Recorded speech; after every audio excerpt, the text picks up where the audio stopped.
Roughly a mile and a half beneath the Pacific, just off the coast of Vancouver Island, there's a giant slab of ocean floor that's been quietly bulldozing its way under North America for millions of years. And not long ago, a research ship captured the clearest image anyone's ever gotten of something scientists had never seen this sharply before: a subduction zone coming apart from the inside. It's cracking, splitting, slowly tearing itself into pieces. When those images hit the internet, the headlines went straight for the feel-good angle. Maybe one of the most dangerous fault systems in North America is finally dying. And honestly, that would be lovely. But the real story is stranger and a little more unsettling than that. And by the end of this video, you'll know whether that crack actually makes the big one any less likely, or whether the internet just talked itself into a fairy tale. Let's get into it. So, here's what actually happened down there. A research vessel dragged a cable almost 10 miles long behind it, packed with underwater microphones, and started firing sound pulses into the seafloor to listen for the echoes bouncing back. Think of it like getting an ultrasound, except instead of a baby, you're looking at the guts of the planet. And what showed up on that scan was not the neat little diagram from your high school textbook, where one plate slides smoothly under another like a napkin sliding under a plate at dinner. Nope, this slab, the Juan de Fuca plate, is getting shredded. And to be precise, this is happening near the northern end of the system, beneath Vancouver Island, where the Juan de Fuca and Explorer plates come together, not along the entire Cascadia megathrust. In one spot, the slab has dropped almost 5 kilometers straight down. That's about 3 miles of vertical offset, hidden underground. The lead geologist put it about as plainly as you can. There's a massive fault actively ripping the plate apart. It hasn't fully torn off yet, but parts of it may be getting close. Now here's a detail worth keeping in mind.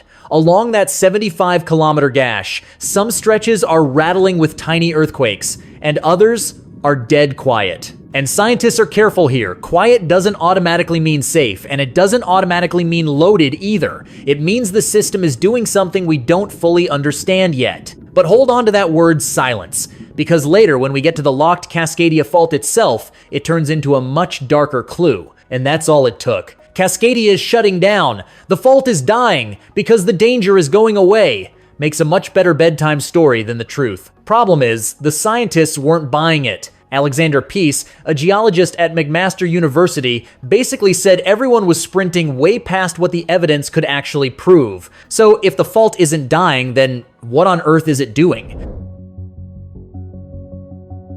Instead of one clean conveyor belt sliding smoothly into the earth, the scans show a plate that's basically shattering, cracking into a bunch of smaller pieces called microplates, with brand new fault lines opening up between them. Picture a windshield right after a rock hits it. It doesn't drop out of the frame, it just spiderwebs into a web of cracks, every piece still wedged in place, every piece still under stress. And the subduction doesn't stop. It keeps grinding away on both sides of every crack. That's the uncomfortable part. A fractured plate does not automatically make the megathrust above it safer. All that shattering might cap how big some quakes get, or it might shove pressure into a corner nobody's watching. Nobody knows yet, which is exactly why the researchers are saying let's rethink this, while the comment sections are already throwing a retirement party. Now before anyone panics, this all unfolds over millions of years. You do not need to cancel your beach trip this weekend, and nothing's ripping open on your lunch break. This same slow-motion shattering might even explain some ghostly leftover plates found off other coastlines. But here's where it gets personal. None of this means the Cascadia megathrust has stopped storing strain. And for 3 states, plus coastal British Columbia, that brings us back to one very specific winter night.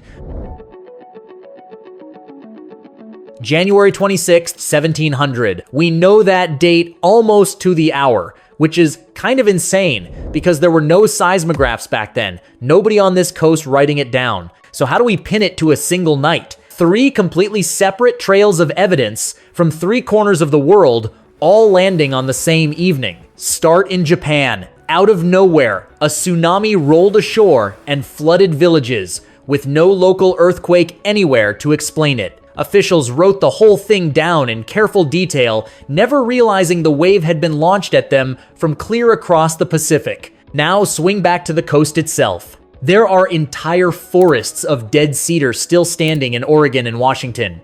Ghost forests, people call them. Killed the instant the ground dropped and salt water came flooding into their roots. Count the tree rings, and they flatlined that exact winter. And then there's the memory of the people who were actually here. Native communities up and down the coast passed the story down for generations, the night the land shook and the sea came in. Rock, trees, and human memory, 3 witnesses who never met, all pointing at the same suspect, a magnitude 9. Drill into the sea floor, and you can read even further back. Something like 40 major Cascadia quakes over the last 10,000 years, and roughly 19 of those tore along the entire fault at once. Full-blown magnitude 9s. Oh, and one more thing worth filing away, the southern chunk, right off Oregon, seems to rupture more often than the rest. That detail matters in a minute.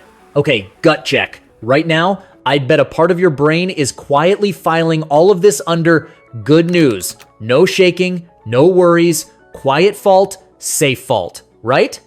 Yeah, here's the twist. For a locked up fault like Cascadia, it's the exact opposite.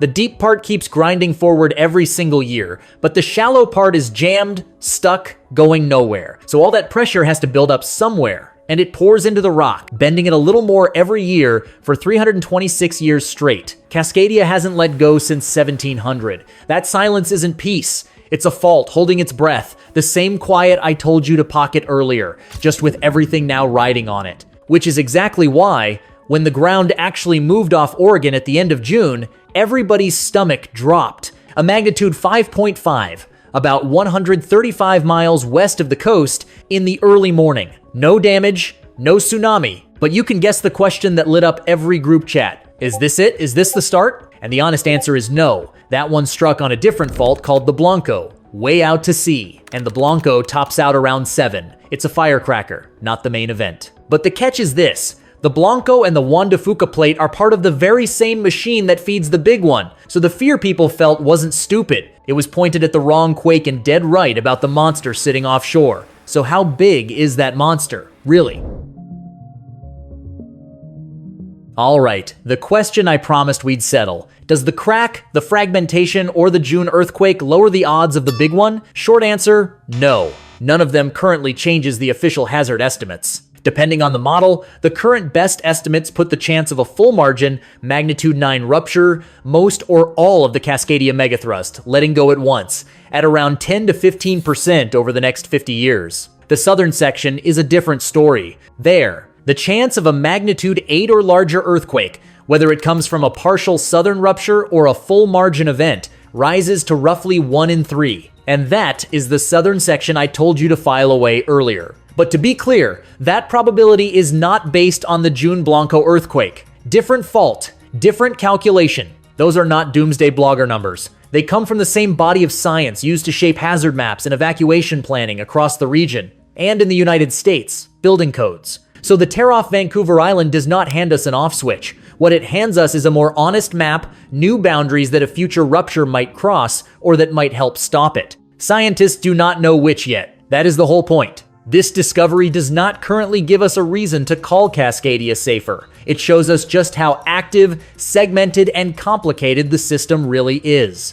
And it does not change what the smart move has always been, not panic and not pretending the danger is not there. It is the boring preparation that actually keeps people alive. Because here's the one part of this you can actually control. It was never the fault, it's whether your family's ready for the day it finally lets go. And the single guarantee in this entire story is that someday it will. If this cleared things up for you, do me a favor and hit subscribe. Every week I dig up the real science hiding underneath the scary headline. And here's what I actually want to know from you. Before you clicked this video, were you in the "oh good, Cascadia's finally calming down" camp? Or the "a quiet fault is the scary one" camp? Did anything today move you? Drop your take in the comments, and if you're watching from anywhere between Northern California and British Columbia, I especially want to hear from you. I read every single one. See you in the next video.